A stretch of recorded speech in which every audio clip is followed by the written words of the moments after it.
Hi, I'm Kim. I'm going to talk a little bit today about something that counsellors in the first year or two of their practice might experience. And that is a little bit of nervousness prior to the first session with a new client.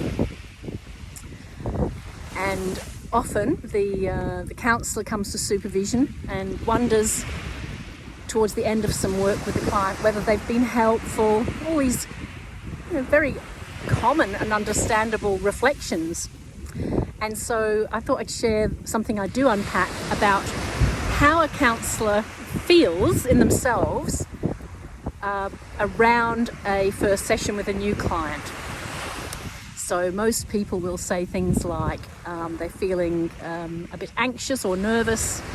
They have that feeling inside, and then they might wonder if they'll be able to meet the needs of this new client. But there's also a little bit of excitement. So I would encourage people listening, if this is part of something you go through, is to perhaps draw a picture of these elements that front up and arrive in your life when you have a new client.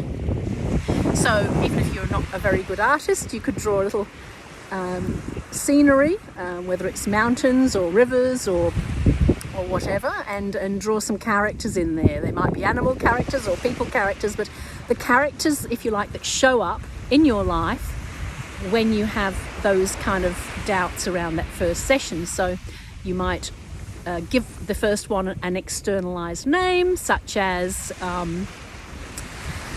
the nervousness, which arrives not with your clients that you've been working with for a while, but those new ones perhaps. And then the other character that you might draw in this scenery is the excitement. And it might be a bubble of excitement. You might describe it in an exciting way and draw it in an exciting way. And this again is narrative therapy, finding externalizing language for what's happening to us. So recently I worked with someone that had another presentation around apprehension, and I remember saying, oh well, look, what even is apprehension? So I grab my phone and look in the thesaurus. I'm always on my phone in sessions, and I read out a whole list of words, and they said, well, doubt is there, and then foreboding. Even though foreboding sounds awful, there was an element of that. And then we joked. I said, well, imagine if you said to the client, who you've never met before, in the first session, oh, before you arrived I had this foreboding and doubt. We'd laugh. We wouldn't do that.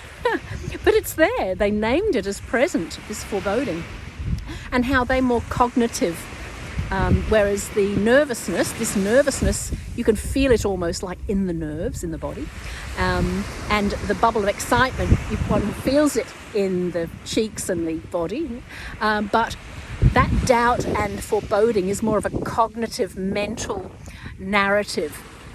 And I'd suggested that maybe they draw them linked arm in arm.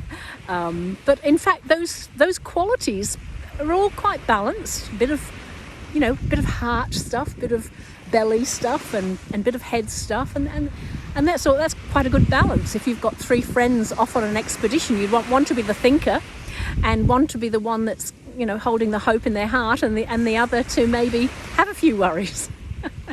So I'm just sharing this so that if you do find yourself having a feeling around being a bit nervy around a new client, or even if it's a second session where you've not really hit it off, and then you're thinking, oh, how's this session going to go?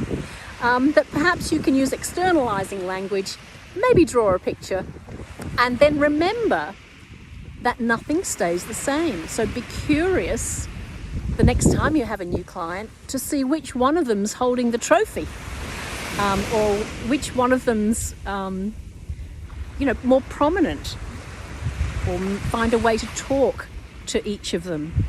So use some somatic psychotherapy. Notice in the body where you're feeling these things, and encourage them on, and let them know you're listening, and things like that. I hope you found this helpful.